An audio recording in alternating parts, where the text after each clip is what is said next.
and welcome back to the Flow Show. I'm Joanna Turner, Intuitive Business Mentor, and today I want to talk about a subject that I find fascinating, and that is the David Hawkins scale of consciousness, otherwise known as whether you are high vibe or low vibe. So I will try my best to describe it in detail. And also you can obviously Google the David Hawkins scale of consciousness or map of consciousness, as it might be known, and find images of it all over the internet. So we're going to dive in with this. Now, it's going to be a little bit educational, hopefully, and interesting, and hopefully helpful for you in your life. So the sort of topic and the scale of this consciousness is a measure of frequency, and the measure of that is most commonly known as, are you high vibe or are you low vibe? And most people, even if they don't understand the scale of consciousness, will understand the feeling. If you walk into a room, you know if the energy is good, or you also know if somebody has just had an argument and it is really frosty in there. So you can really tell, even if you feel like you would call yourself not intuitive, I think most people can know if somebody is in a furious mood, even though they're being silent, or obviously on the other scale, like somebody who has a really great energy you want to be around, and that's important. So obviously there's a bit more to it than that, and we'll get into that. So I want to also acknowledge David Hawkins' book Power versus Force. I read it many years ago. I probably need to reread it. Maybe we'll do another episode after I reread it, but I just wanted to cover this because I felt like it had come up in a couple of episodes or been referenced in a couple of episodes, and it's always nice to get a little bit of context behind what people sort of reference without really thinking or assuming that people know what it's all about. So one of my main missions on the planet is to help raise the frequency of the planet, and to do that we obviously have to help individuals raise their frequency. So really big mission of mine. I love it. I love doing this work. And while we might not all subscribe to the high vibe only vibes, that's okay. And it can be a little bit gimmicky, but also it's missing out this entire range of from 0 to infinity, right? So just it's really oversimplifying it, in my opinion. So David Hawkins' scale of consciousness does go from 0 up to around 800 in his best known examples of this, but also from studies, people believe it goes to infinity. So obviously we are all energy, we are consciousness, and is that limited to on a scale that we can visually see? Probably not. So imagine it goes from 0 up to an endless possibilities of high vibe stuff. So obviously you will recognize some of the lower stuff, and we're not going to call them negative because, let's be honest, all emotions are valid, and at different points in time we're all going to feel all of these things, and the more that we can remove the stigma from them, the better, and the more opportunity we have to elevate out of these lower or more contracted states of emotion. So what I was shocked about when I first discovered this was that shame is actually the lowest registering emotion on this scale at 20. So that is, if we're saying we can go up to infinity, 20 is pretty low. And shame is there. We have guilt at 40. So they're pretty low, right? And you might imagine that shame and guilt are quite low, but I think as mostly women listening to this, but it doesn't exclude, it's not for one or the other, but I think a lot of women are very familiar with the feelings of shame and guilt, and they often, even if you can feel other things at other times, it can be the default back for some people. Even I feel, I'm not a mum myself, but I know a lot of mums and friends have obviously mum guilt, if they leave their children, or they do something for themselves, they can experience that. For me, I've experienced dog mum guilt. I don't like leaving my dog for periods of time. She's very sensitive. So obviously we want to feel that as little as possible, and obviously put ourselves higher up the priority list. And then shame, obviously, as women, again, this goes for men and women, but we have a lot of shame around our bodies, our sexuality, and that can be quite pervasive, and it can be, this isn't the episode to get into this, but it can be obviously handed down. We do inherit a lot of this stuff. We take on from previous generations if they haven't felt comfortable in their own bodies, or through a religious stance have been shamed for their sexuality or their opinions, or all of that kind of stuff. So they can be quite deeply ingrained, and obviously while we're not judging them, it's not where we want to hang out, right? We want to be able to release the shame, release the guilt, and that will automatically have us raising our frequency, feeling better. And obviously the magic is that we get to attract what we vibe at. So while the law of attraction is one thing, it's really the law of vibration. It's what the frequency that we are vibrating at is what we attract into our lives. So we just don't want to hang around at the lower end of the scale. So as we move up, the next one you will see is apathy, then grief. Now, I found that quite shocking. I assumed that grief would perhaps even have been the lowest one that there was. Obviously when somebody's in grief, they are, feeling everything and devastated, and you would maybe imagine that was the worst thing ever, but it's actually higher than apathy at 50, and grief sits at around 75. So you obviously wouldn't want to live your life in grieving all the time. Of course, it has its place, like any of this stuff, it has its place. It needs to be felt and worked through, but you don't want to live there, right? We don't want to live in that state. So can you imagine if you don't want to live in a state of grief?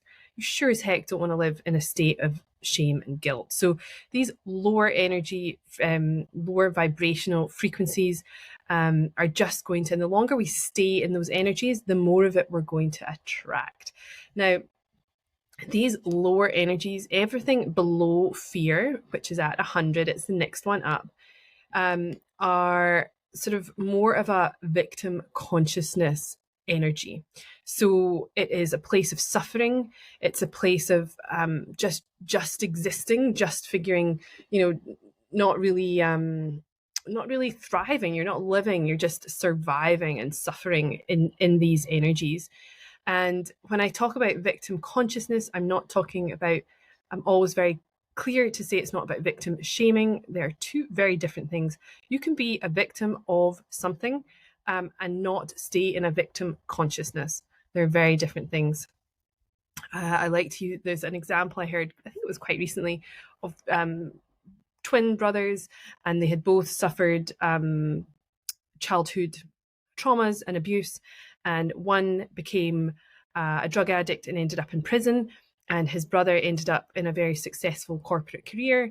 And when they were interviewed, the one that was in prison was like, well, this stuff happened to me as a child, of course I'm here, which is the victim consciousness. It happened to me. And then there's the other brother who said, all those things happened to me in my childhood, of course I'm here. So he had the growth mindset and was able to work his way out of it. Not right, wrong, bad, or whatever, but it's it just shows the difference where two people can come from the same traumas and the same experience, but they've given their lives different meaning and a different story, and therefore had a very different outcome. So a lot of the time, the stories and the meanings that we attach to these things, and therefore the beliefs that we hold, are going to really have a big impact on our lives. So let's carry on as we go up this scale. So obviously, when we talk about releasing these emotions, it can happen in lots of different ways. There are so many ways to shift through emotions. If you talk to David Hawkins, he talks about just letting go, kind of leaning into it, not fighting it, acknowledging it. He has his book Letting Go, which is one way of doing it. Obviously, there are ways of working with somebody, with a coach, a therapist, somebody to help you work through the layers of stuff. And then there's a lot of somatic stuff. So it's very popular, things like breath work. Obviously, there's different trauma release exercises that you can do physically. For some people, it's dance. For some, it's exercise. See a acupuncture person, Reiki person. There are so many different ways to start releasing this stuff from your body, and you've just got to find what works for you. So let's get back to this. So obviously we want to be releasing these lower energy emotions, and as we work up the scale we get to 100, which is fear. So fear is a bit of a tipping point. It's not a bad thing, and it's actually one of the components of the flow formula. So without some fear, flow won't at some point happen, because you're either not pushing yourself hard enough, or so we don't want to think fear is a bad thing, but we want to work with it as opposed to resist it and make it bad or wrong. So it's just very natural and it's okay, but we don't want to stay in fear. Obviously, we want to be able to move beyond it, move past it. So let's see. And it's at this stage, I really feel like it's about taking responsibility for, while we can't change the things that might have happened to us, we can take responsibility for what we're going to do now, right? We might have been a victim to something, but it's like, are we going to let it control and define us, or are we going to work with it, heal ourselves, take responsibility for that healing, even though it feels very hard sometimes, and then allow taking that responsibility to change your life to really elevate you into the next level. So it becomes, at that point, I believe it sort of becomes a bit of a decision to take responsibility and really to lean into the next level of your life, which can be incredibly hard. And sometimes this scale isn't necessarily fully linear. Sometimes we're going to come in and out. We might spiral all the way up, and then we might fall down it again. And there's a sort of expanding thing. It's like some of this stuff, even though you feel like you've dealt with your grief, it might come back around. You feel like you felt your fear or dealt with it all, and then something else happens and it comes back around again. So it's quite normal for that to happen. You might feel like you're taking a few steps back, but it's actually like to continue to expand and grow, and continue to move forward. And that fear and below, all of those ones that we've talked about so far, is really inaction. So you can be paralyzed in fear, in grief, in apathy, very much not going after your dreams, severe procrastinating, that kind of thing. I've experienced that too. I'm not saying I'm immune to it, but it can be a place where you feel quite stuck. You feel like things aren't working for you. You're not moving forward. It can be very frustrating, all of that kind of stuff. So anything below fear is really, and if you are getting anything done at all, which would be almost quite unusual, you're having to really force it. You're really having to push it. And when I started my business, everything I did in my business was done by sheer will and force. I remember one spiritual healer lady, I was sort of looking at some of the stuff I had going on, in my deeper psyche, and I think I had some sort of entity attached to me and all this kind of stuff. And she's like, I'm honestly shocked that you've managed to achieve anything with your level of consciousness, the amount of stuff I had going on internally, vibrationally. She was like, I'm shocked you've managed to achieve anything. And I was like, oh, this is just from sheer will and force and needing this to work so bad because I don't want to have to go back to my corporate job. So I left that corporate job with high excitement, but also high levels of fear and really not knowing anything of what I was up to at all. So I had to really force things. And I mentioned in my podcast with Ryan how hard I found being visible. I had to force myself to have photos taken, force myself to post them on the internet. Before I started my business, I wasn't like a selfie person. I was like a photo of the beach person and post that if anything. I don't even know if I had an Instagram account. I think my friend forced me to get an Instagram account when I first met her, and she was like, oh my God, you don't even have an Instagram account? Like, how are you going to do your business? I was like, I don't know. Like, won't people just come to me? So yeah, it was definitely done from a place of naivety, force, and sheer will to make something happen. But obviously that lent to a certain amount of burnout, and is definitely not what I would suggest for anybody wanting to move forward with any kind of ease and flow, which is where we obviously want to get to. So above fear on the map is desire at 125. Now, I would have thought that desire was higher up the scale. I was actually quite shocked that it was so low again. One of my first coaches was always about, what do you desire? What do you desire? And I was like, I don't know. I didn't even know what I wanted. I was so cut off from myself. I was so in my head. I really had no clue what I desired. And I remember we were sitting once at one of the events in Paris, and we were all sort of piled onto this 4 or 5 girls, all piled onto like a big king bed. And we'd been set the task to figure out what we wanted, what we desired in our lives. And I remember just sitting there like so clueless, and sort of looking over my friend's shoulder going, what do you want? And she's like, oh, I want to be, on the cover of a magazine. I'm like, ooh, that sounds nice. I think I want that too. And then I'd look at the other girl. I'm like, what do you want? She's like, oh, I want a, whatever, a best-selling book, or I don't know what it was. And I'm like, ooh, that sounds good. Maybe I want that too. So I really didn't even know what I wanted. But I think desire, it's not inherently bad, but it's so low, I think, because having that desire, obviously the sort of darker, shadowy side of desire is jealousy, feeling bad if somebody has what you want. It's a sort of feeling that you don't have it already, which is part of the key of getting what you want, is not being in lack, or feeling like you don't have it. So there's this big emptiness in your life. So and it can be a really deep thing for people, like the desire to have a child, the desire to have a partner, the desire to whatever.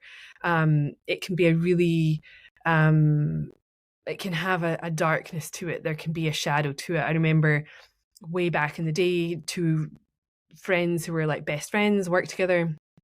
One of them got a boyfriend, and the other one, and she would still invite her best friend along to stuff, but the best friend got so mad. She was like so angry and jealous that her friend had a boyfriend. And she would sort of, even though they were hanging out with him and his friends, and she would storm off on a night out and like go home in this like massive mood. And I'm thinking, I mean, that is just not good. That's not going to be attracting her ideal man to her if she can't be happy for her friend and then is sort of storming off on nights out. Like, that was just really her in her victim mode, but all she really wanted was to be loved and be in a relationship. So it's that kind of energy. You've just got to be really careful that, are you really happy for somebody? Like, are you genuinely like championing them and happy for them?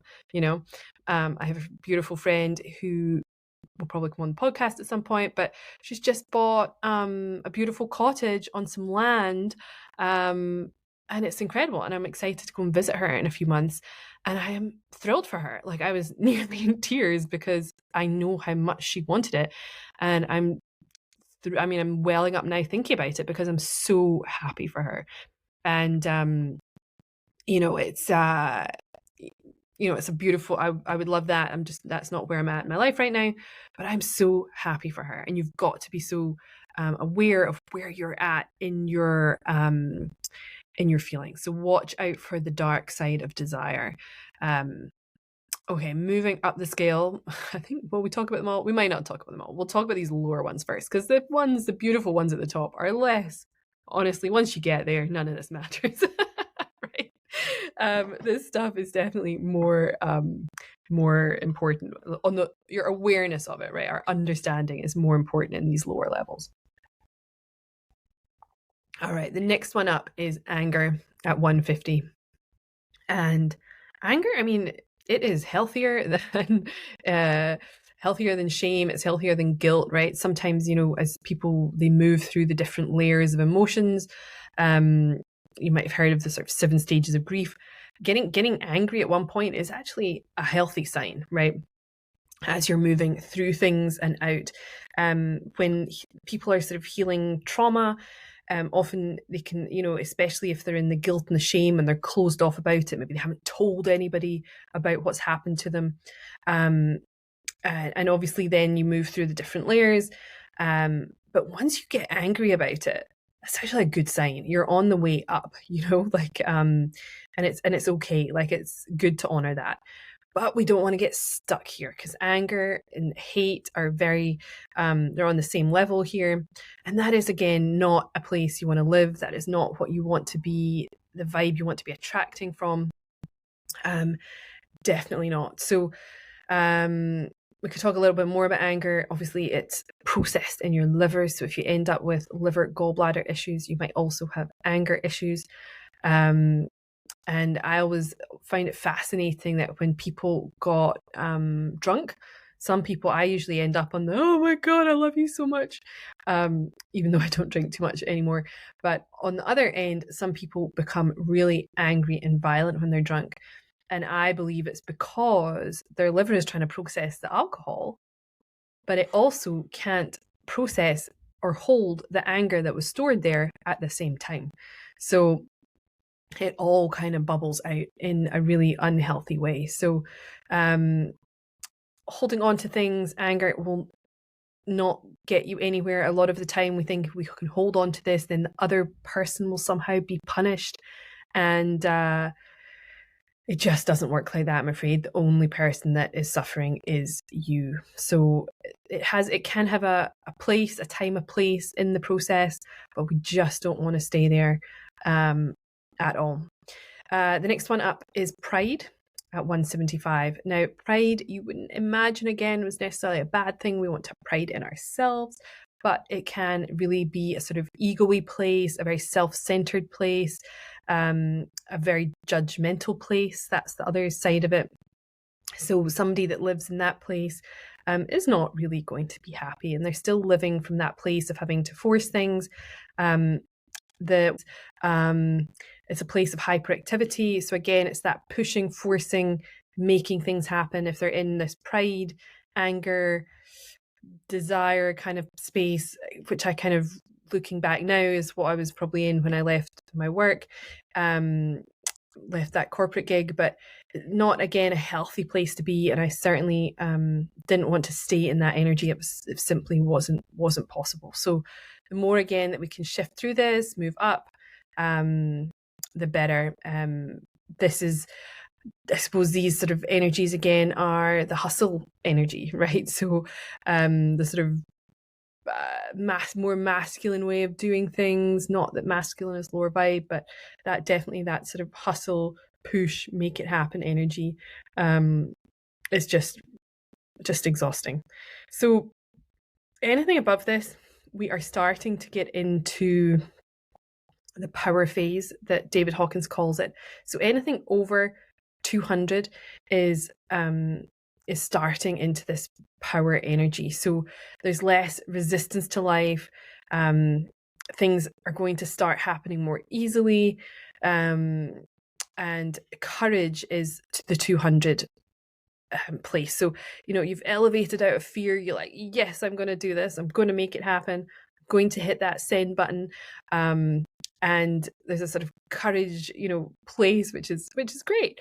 But it is also still very close to the lower vibe. So anything under that 200 mark is where you're pushing and forcing. So as you're in this courage phase, ideally you want to continue to elevate, because it's just a little bit too close to drop back down again if things perhaps don't go right or don't happen immediately. So we want to continue to elevate beyond into the higher energies, which is really lovely.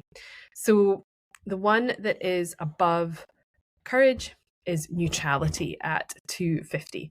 So neutrality is also aligned with trust. So once you start trusting in yourself, in a higher power, your beliefs are going to be more positive. You're going to be just experiencing a lot more ease, flow, happiness. You're going to be more productive.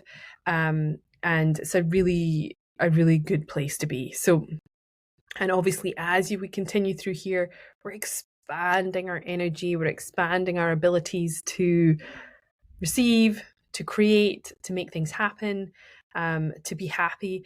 And sometimes holding these higher vibrations is uncomfortable. Like if you're not used to it, it can be a bit uncomfortable, especially if your default is something a little bit lower. So just have an awareness of that and what's going on. And obviously, like I said, you're going to go up sometimes. Sometimes you're like, I am so trusting, yes. And then something might happen. You're like, wait a second. Am I still trusting? Is that really what's happening? So yeah, going further up the scale, we're in happier territory. We're in more productive territory. And in here, we have willingness at 310.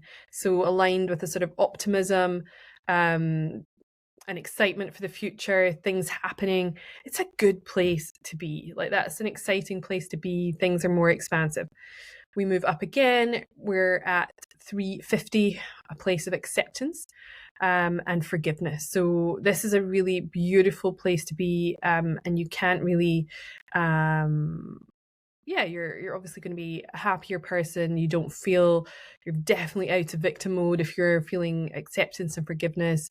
And you're really in creation. You're starting to just be more creative and getting beautiful things done. So a very good expanded place to be. Above that is reason at 400 and understanding. So just a deeper level of how things work, what's happening, and really moving into that beautiful 400 energy. I've got it here linked with peak performance without pushing, without stress. So you could call that microflow. So the first type of flow that we talked about, that reason and understanding. So we could say flow is around the 400 mark, the microflow. So that flow state when you are, we talked about that in another episode, when you are working, when time stops, when, you're so focused and you're just clear, that type of work that comes when you are painting or surfing or doing something really cool, downhill mountain biking like Ryan on another episode. That's one of the ways he was able to feel flow. So whatever that is for you, it's a really beautiful place to be able to get to. Now, the next one up on this beautiful scale is love. Now, love is 528 hertz. So you'll often hear people talk about love and above. So love really being the minimum place they want to exist at. And really cool thing, actually, I have a little stat here, is if you operate in the energy of love at 528 hertz or above, your energy, without having you to do anything at all, will actually positively impact 75 million people. Isn't that insane? 75 million people. That is not a typo. That is not me making it up. That is a stat that I have learned, which is incredible. And so if you want to have, like I want to help raise the vibration of the planet and humanity, what can I do? Like, what is the most impactful thing I can do is get myself to a state and frequency of love at 522 hertz, right? Massive, massive impact on the planet and what is happening, and it's really exciting. And the other thing that you can at this place, sort of that energy of reverence, is gratitude. So the more gratitude you can be in, gratitude for what you have, gratitude for what you're going to have. You cannot be in a low frequency when you're feeling gratitude. Like, the two things cannot exist at the same time. So you're not going to be feeling, if you're in gratitude, your heart's open and you have tears running down your face of pure gratefulness, you're not able to feel fear, shame, and guilt, right? It's literally impossible. So the more that we can tap into that feeling of gratitude, of love, the better. Above that is joy, a feeling of serenity. Beyond that, peace, bliss. I don't know how often we experience that. Maybe if you're at a yoga retreat for a week, you might experience some peace and bliss, or in your morning meditation or a walk in the park, right? What brings you that energy? Do that more, right? Where do you find the feeling of absolute peace and bliss? So spend more time doing that. Above that energy is enlightenment, right? Will we get there? Who knows? On here, it's got enlightenment at between 700 and 1,000 hertz on this scale. So I don't know. Is it possible? Is that even the goal, to feel enlightened? I don't know. I certainly feel that I'm more close to it, but also the more I learn, the less I know. So who knows if that's even a possibility, but it's definitely something to work towards. But and then anything above love as well, above the 528, brings us into the realm of the magical, the mystical, the miraculous, right? Synchronicities and extraordinary outcomes. So when I talk about flow being in two parts, yes, it's about that peak performance, when your productivity is at 500% and you're just clear and everything's amazing, wonderful. But it's when these beautiful miracles start happening in the synchronicities, that's macro flow. That's when you're fully living it, not just having these pockets of peak performance, but really, truly living in flow, where you're surrendered to your outcome, where you have this beautiful faith and trust that anything that is happening in your highest good, that nothing is bad or wrong, that everything is good, you have your heart open, you're feeling this joy. That energy is when the synchronicities happen. Often you'll find people's stories of synchronicities happen when they're on holiday, right? When they're traveling, they're doing something out of their day-to-day kind of like drudgery, or just their day-to-day routine. It's when they're experiencing something that's new and exciting and fun, and they're having a good time. Obviously, the higher you vibe, the more fun, amazing, synchronistic things are going to happen. So obviously that is where we want to be aiming for. So let's see. So yeah, basically we want to be vibrating at the highest possible place. We do not want to be making ourselves wrong for any of it. It's obviously really important. And I'll also just note one of the beautiful things, I don't know if this was in his book or somewhere else I've learned this, but when you're operating from love and above and your heart is open, the beautiful thing is that your heart is 5 times more powerful than your brain. So anytime that you think you're going to think a solution, right, it's going to come from your left brain of analytical, logical, this is the marketing strategy that's going to, get us X, Y, and Z. Whenever you're in that place,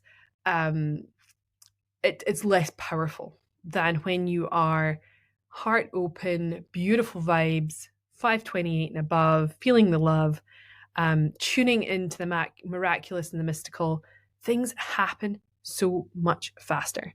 And there is a stat about that, but I'm going to butcher it. So I don't think I can find it at the moment. So oh my goodness. Was it, I think, let's see if I can remember it. So I think it was Abraham Hicks. Now I don't agree with everything they say, but some of the stuff is good. So I think Abraham said that if you can spend 17 seconds in a pure vibration of love or above, that it is the equivalent of, I think it was 60,000 hours of hard work. Now, if I might have that slightly wrong. If I do, I'll pop in the show notes the true stat. But I think that's what it was. So if you can, so if you are planning on skipping your morning meditation or whatever, which I sometimes do, you've got to remind yourself that nothing on your to-do list is more important than getting into a beautiful state of love and gratitude for at least 17 seconds. It's going to shift your world. It's going to shift your manifesting. It's going to shift everything at the equivalent rate of, I think it was 60,000 man hours of work. So even if it was 6,000, it's still a massive, massive difference. But I think it was 60,000. Anyway, you get the idea, right? The more time we can spend in that place, the more we're going to attract, the better people you're going to have around you, the more amazing relationships, the more incredible abundance and happiness, and the less we can be attached to our old stories, our pain. We acknowledge it, we shift through it, we let it go, we heal it in whatever way feels good. Amazing, magical things are going to happen.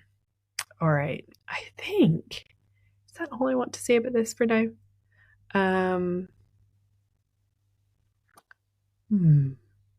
Yeah, I think so. All right, my dears. Thank you so much for being here again.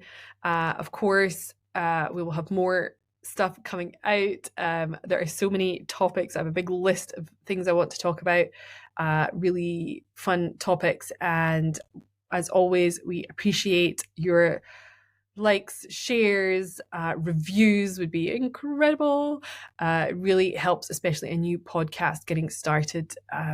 Really, really appreciate all of your help and support. And if you have any topics that you would like me to cover, please go ahead and pop them. There's a Q&A box that comes with the podcast. I think definitely in Spotify anyway. And you're welcome to ask me a question there or connect with me on Instagram. You can find me there and ask a question as well. So whatever works, let me know and I will speak to you all soon. All right, take care. Bye.